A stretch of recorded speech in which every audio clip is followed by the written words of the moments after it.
Imagine Tomodachi Life, but dark and evil. A large part of Tomodachi Life's charm comes from how bizarre the game can get. Mies break the fourth wall on occasion, dreams can weird you out a decent amount, and the OST can sometimes feel off. All of these things are strange, but none of these things are scary. Actually, there's nothing scary about Tomodachi Life. At the end of the day, it's just a wholesome life sim for kids, which is where fan-made horror content steps in. With this video dropping around the same time frame as Living the Dream's release, I thought it'd be a good idea to look around the internet and see if anyone has succeeded in making Tomodachi Life scary.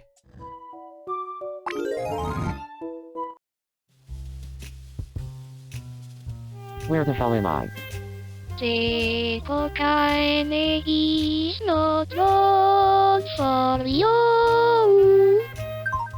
Now let's start with some creepypastas, and there's no better place to start than with Dying Happy. This one is written by someone going by the name Umbrello, and they uploaded this story on December 26th of 2014. The story starts with a call. The narrator asks his friend Owen if he bought Super Smash Bros. Owen hits a cigarette and responds that he got Tomodachi Life instead. The narrator is clearly discontent with this, to which Owen replies with the fact that he was watching videos of the Mies singing songs. He adds that he loves the idea that lyrics can be changed. The two end their conversation, and Owen tells the narrator to watch some videos with these funny songs. The narrator does just that and ends up enjoying the videos. They even want to buy the game themselves. Afterwards, Owen calls the narrator to talk about the game again. He specifically mentions how he has some messed up looking Mies. Here's another thing. Owen didn't make the first Mii on the island, and this preset Mii couldn't be edited either. The narrator asks if he's playing on a used copy, to which Owen responds that he, in fact, is. When the narrator asks about restarting his data, Owen just says there's no point, since he grew accustomed to this new Mii. He then goes into more detail about this Mii.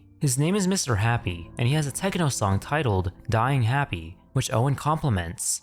Owen then starts to sing the song. The lyrics are definitely out there, yet to the two central characters, it was nothing more than a stupid edgy song. The two end their call, and per usual, Owen says that he'll call the narrator tomorrow. But here's the odd part. He doesn't call. Not the next day, nor the day after that. The narrator tried calling him, but it went straight to voicemail. Although they don't think too much of it as he's probably working. Until a week later, when he got a call from Owen's number. The one calling wasn't Owen, but in fact a woman named Jenny, Owen's wife. Her voice was trembling, immediately alarming the narrator. It turns out, as Jenny says, Owen is no longer with us. The narrator is in denial because he and Owen were getting over their issues and doing so well. They then decide to ask the burning question. How did it happen? He jumped off an overpass. What? He jumped? He didn't fall. No, because I refuse to believe he would himself. He definitely jumped. He smiled at me before he did it. Jenny starts sobbing, and the narrator becomes speechless. He goes on a bit of a rant about how much denial he's in, how Owen would at least give some kind of goodbye or warning. The narrator makes it evident this is the lowest he's been in a while. A few weeks later, the narrator purchased Tomodachi Life in memory of their dead friend. They mention how they made a couple of crazy looking Miis, as well as ones that looked like them and Owen. They also made sure to treat Owen's Mii right and make him marry the most charming girl on the island. Later on, they received a video from Owen's email address. They assumed it was from Jenny, and that it was some kind of memorial video, but neither was true. It was a shitty webcam video of Mr. Happy and a few other Miis singing the Dying Happy song that Owen described earlier. Mr. Happy is the bowling ball looking Mii you're seeing on screen. Our narrator had a feeling that this video was connected to Owen's death. They watched it dozens of times, taking in the lyrics more each time. To quote them, Maybe Mr. Happy had a point. Dying happy does seem like something everyone would want to do. After all, everyone dies at some time. Why die sad? Owen wasn't sad when he died. He was smiling. Though a smile doesn't always mean what it represents. They could be hiding their true feelings. Was Owen hiding his? The narrator logs back into Tomodachi Life, and wouldn't you know it, Mr. Happy had moved in. They were in shock at what happened, turning off their system before turning back on to see what this Mr. Happy person was all about. Mr. Happy acted normally for the most part, though he did have the catchphrase, "Death feels good," and every female on the island was in love with him. Hell, any changes made to him would just revert back. The narrator figures that Mr. Happy must have been implemented by the developers, if he was in both theirs and Owen's games. But then they get a message in the apartment that said, "Name of Mii has committed suicide." This of course dumbfounds the narrator. The next day passes and the dead Mii's apartment vanished, with the Mii next to him dying as well. More and more Miis started to drop until it was just the three. The narrator, Mr. Happy, and Owen. During this, the narrator became more accepting of not only Owen's death, but also his eventual following. The next morning, things get morbid. Our narrator smiles at Owen's Mii's corpse, and they dance as Mr. Happy's song starts playing. Our story ends with these words. Just one more day and it'll be my turn. My Mii will die, and so will I. I will die happy. It's something everyone should do. Why would we want our last moments to be painful? Don't we want our families and friends to remember us smiling? Tomorrow I will jump to my death, but first, I will smile at someone I love. Thank you, Mr. Happy. I went into this story thinking I was going to read the biggest piece of dog shit ever, and came out pleasantly surprised. The concept of an evil video game character affecting the real world is nothing new, but I think Mr. Happy has a unique spin on that. He's more of a culty figure that manipulated the characters to off themselves, rather than jump out the screen to do it himself. The two fatal flaws of his character are that he's a Tomodachi Life Mii, and that he looks like a bowling ball. I think the story wraps up quite well, with the narrator coming to terms with how their friend died, and simply going full circle by joining him. I mean, the plot shifts from the friendly dialogue to the reveal of Owen dying way too fast. There's not really a lot of build up to that. I'm not going to be too harsh on the story because at the end of the day, it's a for fun creepypasta about Tomodachi Life, either made by a starting writer or someone on the younger side, or both. I think in general it's going to be difficult to make an effective horror piece on Tomodachi Life. Tomodachi Life is just way too cartoony and comical to take seriously, but that doesn't mean we should stop trying. Another popular Tomodachi Life creepypasta would be that of Tomodachi Death. Just off the name, we're in for a wild ride. Unfortunately, the actual written story is lost to time, besides a reading by the YouTuber Nuclear Blue and a revised version by the YouTuber UmbraticStickerz. Let us begin. Our narrator is a LifeSim fan named Daniel, decided to buy a copy of Tomodachi Life, but this particular copy was odd. When he bought it, the game store clerk gave him a strange look. As for the cover, none of the Miis were smiling. Instead, they were described as sad and cowering. But Daniel shrugs it off. When he boots up the game, he tries to name his island Daniel's Island, but it just changes to Death Island. Afterwards, he makes his look like Mii, leading to this strange event. His Mii shows him a cut on his arm, which is something that never happens in the game. He had two choices, either put a bandage on him or rub salt on the wound. For obvious reasons, Daniel tried to pick the former, but the game wouldn't let him. He couldn't leave the apartment either, so he settled on the other option. The game showed a close-up of him rubbing salt on the Mii's cut, leading to him screaming and forcing Daniel out of the apartment. He would try entering back in, but the game would just kick him out, and the Mii would stare right at the camera, telling Daniel to leave. So then, Daniel just makes Miis out of his friends and family. When Daniel tried to get some food out of the mart, a loud scream startled him. It turns out, his Mii stabbed his friend's Mii to death in their own apartment. His Mii proceeded to kill the rest of the other Miis, going to each apartment. After killing the last one, the game entered the room without Daniel pressing anything. My Mii turned around to face me.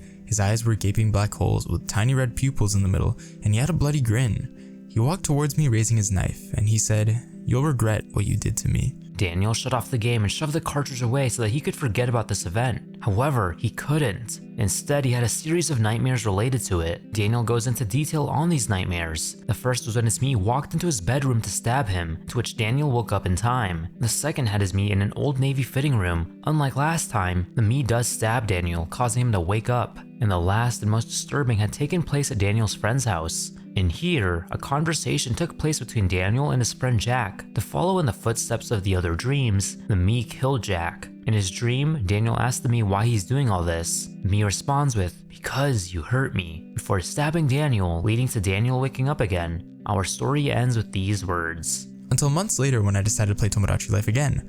I figured that I'd restart my progress, then everything will return to normal. I took the game out of my drawer and popped it into my 3DS. The game icon looked a little bit different than the last time I played. I pressed the play button, which I now deeply regret. I had repeatedly told myself, maybe I shouldn't do this. Just as I was about to eject the cartridge, a loud piano note played, revealing a black background with bloody letters saying Tomodachi Death, and a picture of my Mii staring at me with hollow black eyes and red pupils and a bloody grin. So this story isn't very good, but goddamn it was an incredibly fun read. The Death Island segment was so corny it made me chuckle. The story has a lot of charm, not only from old school creepypastas, but also from trashy slasher films. Obviously that comes from the stabby Mii we're dealing with. I think anyone who's seen more than 5 slasher films can agree that 90% of the time, they suck, and that's what makes them so entertaining. We have such wacky characters killing people in ridiculous ways. And I'm getting that vibe from this creepypasta as well. There really aren't too many Tomodachi Life creepypastas out there in the world, but going on Reddit you'll still find a couple. I'll quickly mention a few. This one, titled "It's a Shame What Happened to My Lookalike," is actually pretty good for what it is. And here, the narrator makes a bunch of memes based on the Beatles, as well as former presidents Ronald Reagan and John F. Kennedy. The thing is, the birth dates of these memes automatically changed their real-world birthdays, and the memes even adopted the personalities of their real-world counterparts. John Lennon me would say, "It's a shame what happened to my lookalike," which if you know, you know. Me JFK wanted pills, as real-world JFK used a lot of painkillers.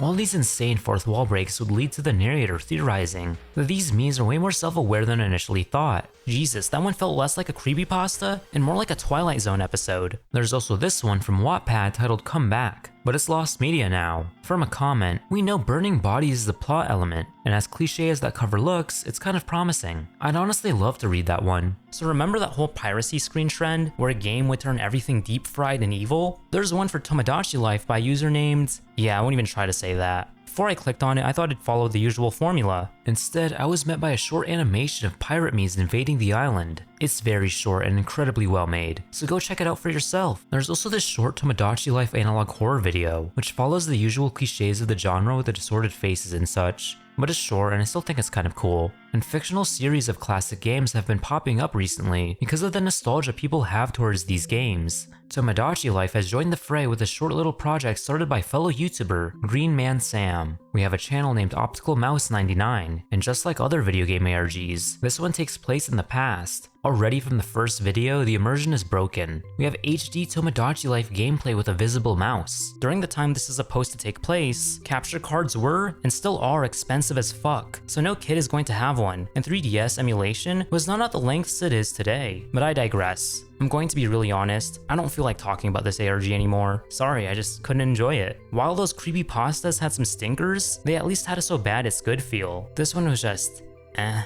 Seeing another project implement deep frying and blacked off messages was kind of annoying. The story of there being a weird glitch tied to this evil me was also just so bland. Well, at least they added some viewer interaction by hiding a link in one of the videos. I do appreciate the effort, and I'm sure Sam did the best he could, while also still having fun in the process. These kinds of projects are not easy to work on, and considering we're talking about horror, not everyone's first attempt at scaring the audience will be successful. Actually, that leads to my final entry, one I made myself, or at least attempted to make myself. If you're on the horror video essay side of YouTube, I'm sure you're familiar with all the video game adaptations of famous horror novels. There's the Doom mod based on House of Leaves, and the Minecraft ARG based on The King in Yellow. I was going to do something similar, this time with a Tomodachi Life adaptation of Shadow over Innsmouth by H.P. Lovecraft. If you're unfamiliar with the original story, basically there's this man who goes to a Massachusetts town called Innsmouth that's ruled by a town of fish people. It also turns out that the main protagonist is part fishman himself, and fully turns into one at the end. In my head, it seemed perfect. Both Tomodachi Life and Innsmouth have a town by the ocean and involve characters having nightmares.